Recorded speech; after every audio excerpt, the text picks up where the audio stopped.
Esta información es importante para incrementar la vida útil de tu iPhone. Primero, y es que nunca cierres las aplicaciones que tienes abiertas en tu celular.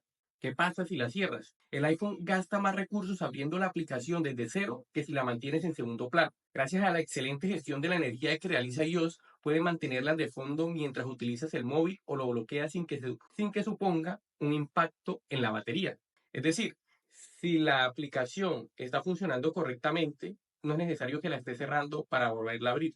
Cada vez que haces esto, automáticamente la memoria RAM va a ejecutar una acción que va a generar un mayor consumo de batería para poder abrir la aplicación con la velocidad que requiere el procesador. Si la aplicación no te responde, si es necesario cerrarla y volverla a abrir. De resto, no lo hagas. Con estas últimas actualizaciones que ha tenido el iPhone con iOS 16 y iOS 17, ha hecho una mejora considerable en iDrops. Ahora podemos compartir contactos, podemos compartir muchas cosas solamente acercando nuestro dispositivo.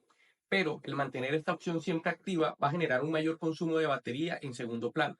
Es recomendable que lo desactivemos. Además, hay un pequeño problema que Apple no ha mejorado. Si se han dado cuenta y han tenido la oportunidad de tener dos iPhones cerca, automáticamente él va a compartir la tarjeta de contacto que tenemos sin haber autorizado hacer esto. Y para desactivarlo, lo que tenemos que hacer es irnos a configuraciones, vamos a generar iTouch y nos vamos en acercando los dispositivos. Ahí desactivamos esta opción. De resto, podemos compartir cualquier contenido por iDrop solamente dando la autorización. Si eres de los que tienen en estos momentos un iPhone 15 Pro, 15 Pro Max, un iPhone 14 Pro y 14 Pro Max, te recomiendo que la pantalla o el Always Display no lo mantengas encendido. ¿Por qué? Eso también te genera un mayor consumo de batería. Puede que tu celular en estos momentos esté nuevo y no sientas el desgaste de la batería, pero va acumulándote y al pasar del tiempo va a hacer que la vida útil de tu batería disminuye. ¿Cómo lo desactivamos? Lo único que tenemos que hacer es irnos a configuraciones, pantalla y brillo, pantalla siempre activa.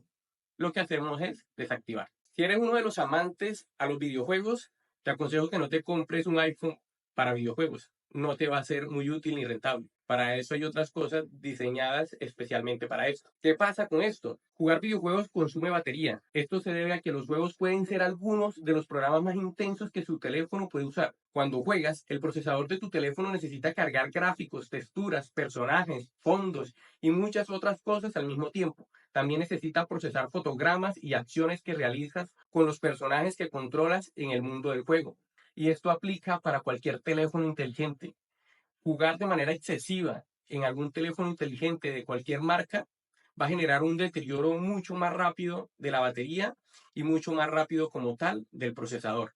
Y esto va a hacer que tu celular se depriese muy rápido. El procesador de un teléfono inteligente extraerá la energía que necesitas de la batería del teléfono y es posible que sienta que la carcasa de tu dispositivo cuando esté jugando se caliente mientras lo hace. Cuanto más complejo sea el juego que estás utilizando o más tiempo decidas jugarlo, más energía consumirá el procesador de la batería. A medida que el hardware comienza a funcionar más, puede comenzar a agotar la batería incluso más rápido que cuando iniciaste el juego por primera vez. Y esto último, ya para finalizar, es desactivar la vibración del teclado. Cuando estás digitando, escribiendo algo a través del teclado del iPhone, tienes una vibración genial. Pero déjame decirte que esta vibración siempre ayuda a incrementar el consumo de tu batería. Aunque parezca algo insignificante, te empieza a ayudar a sumar para que el consumo sea más rápido. Para desactivarlo, te vas a configuraciones, sonidos y vibraciones, empiezas a bajar y te vas donde dice vibración del teclado. Ahí vas a encontrar sonido y vibración. Desactiva la opción donde dice